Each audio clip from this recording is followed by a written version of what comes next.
নমস্কার। কবিতা পাঠের সময় এখন। আমরা কবিতা পাঠে ছিলাম, আমরা কবিতা পাঠে আছি এবং আমরা কবিতা পাঠে থাকব। আগের ভিডিওতে আমরা কবি সুজিত সরকারের কয়েকটি কবিতা পড়েছি। আজকে সুজিত সরকারের আরও কয়েকটি কবিতা জেনে বুঝে উচ্চারণ করে ছুঁয়ে দেখে নিতে চাই, যাকে বলে পড়াশোনা করা। পবিত্র কান্নার জন্য। এক পবিত্র কান্নার জন্য গোপন করেছি প্রতিদিনের যন্ত্রণা।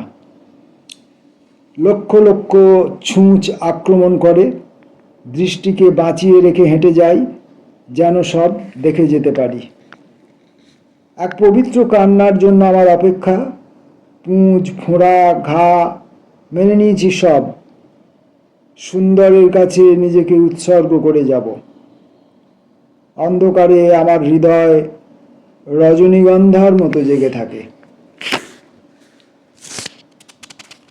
সুরে বেঁধে রাখি। ঘুমোতে যাবার আগে টেপ রেকর্ডারে গান শুনি, অথবা শরৎ অথবা সেতার। সুরে বেঁধে রাখি প্রতিদিনের আনন্দ, প্রতিদিনের বেদনা।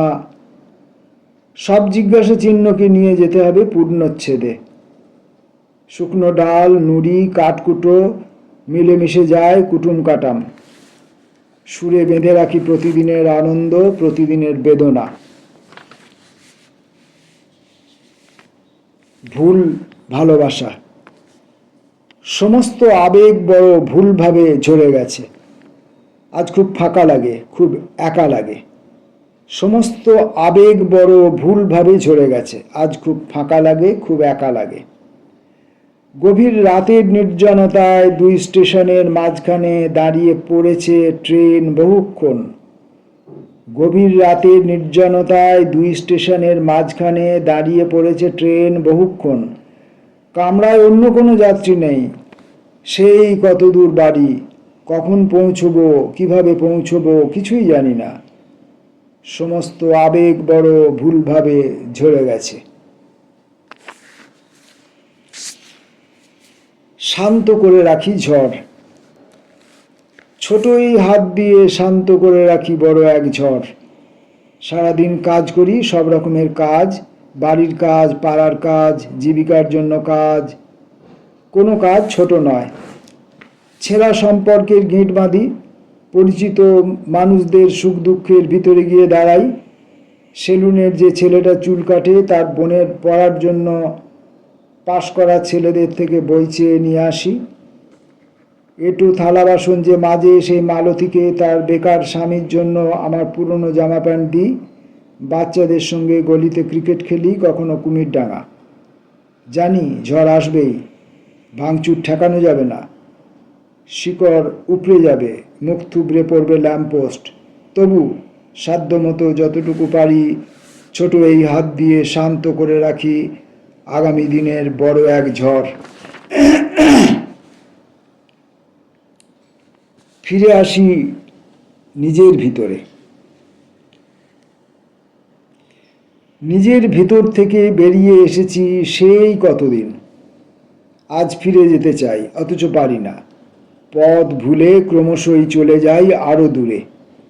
নিজের ভেতরে যে সরোদ স্তব্ধ হয়ে আছে বহুদিন, তাকে আবার বাজাতে চাই। কিন্তু নিজের ভেতরে এখন কিভাবে যাব? নিজের ভেতরে এখন কিভাবে যাব? বোলপুরে পৌঁছে যাই একদিন। ভুবনডাঙ্গা পেরিয়ে খুব শান্তভাবে হেঁটে যাই কোপাই নদীর দিকে। কোপাই নদীর স্বচ্ছ ঠান্ডা জলে জেগে থাকে বালি, নুড়ি ও পাথর। স্নান করি। খঞ্জনপুর গ্রামের যে লোকটি নদী পেরিয়ে আসে, সে আমাকে শোনায় তার সুখ দুঃখময় জীবনের কিছু কথা। তারপর ঘুরতে ঘুরতে চলে আসি বাঁকুড়ার ব্রজরাজপুর গ্রামে। সেখানে আলাপ হয় প্রাথমিক বিদ্যালয়ের শিক্ষক ধর্মভীরু শিবদাস ভট্টাচার্যের সঙ্গে। অর্জুন গাছের নিচে তার বিদ্যালয়। দাঁড়িয়ে দাঁড়িয়ে দেখি তার শান্ত ঘটনাহীন জীবনে নড়বড়ে বিদ্যালয়ে অর্জুন গাছের পাতা ঝরে পড়ে। সেই ঝরা পাতা মারিয়ে এড়িয়ে যেতে যেতে সহসা খুঁজে পাই নিজের ভিতরে যাবার নির্জন সেই পথ। অবশেষে ফিরে আসি নিজের ভিতরে।